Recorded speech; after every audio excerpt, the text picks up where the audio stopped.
We are continuing to follow a developing story out of Grovetown, Georgia tonight, where police are working to solve the mysterious disappearance of Andrea Deghelder. She was last seen Wednesday when she left her job, but investigators have been combing her home in the Ivy Falls subdivision in Columbia County for a couple of days now. News Channel 6's Sean Cabbage-Stock been following this story since it broke. There he is live in Columbia County tonight. Sean? And Brad, within the last few minutes, authorities moved and towed away the car that was in Deghelder's garage.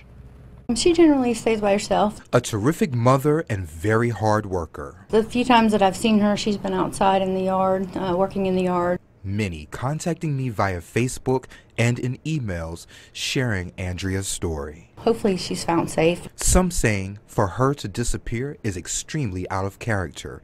Others adding she's a fighter and is the most amazing person you could ever meet. And it is a little alarming. Investigators with the Columbia County Sheriff's Office spending another morning Friday looking for clues at her home in the Ivy Falls neighborhood. We have a large group of investigators and deputies working this case.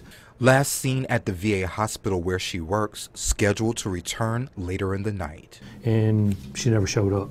Major Steve Morris with the Sheriff's Office says boots are on the ground looking for the 39-year-old. There's a lot of moving parts with this investigation. I can't give you many details at this point, other than to say that she is missing under suspicious circumstances. Neighbors in the area say it's unusual for this amount of law enforcement presence. It's a very quiet neighborhood here, and we have a Columbia County Sheriff's Department. They do an amazing job out here patrolling the area.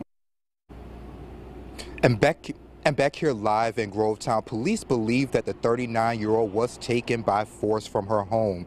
I did ask Major Morris about surveillance cameras in the area, and he declined to discuss exactly what could have been seen. Investigators believe she knew the person who was responsible. She has a son as well. That son was not home. He was with family members at the time when authorities believe this incident could have taken place. We did notice the Richmond County Sheriff's Office out here as well. I did reach out to that department so they can tell me exactly what part of the investigation, if any, they have. I will continue to follow this developing story, and I will have those updates on social media. Just search for Sean Cabbage-Stock. I'm live in Grovetown tonight. Sean Cabbage-Stock, WJBF News Channel 6.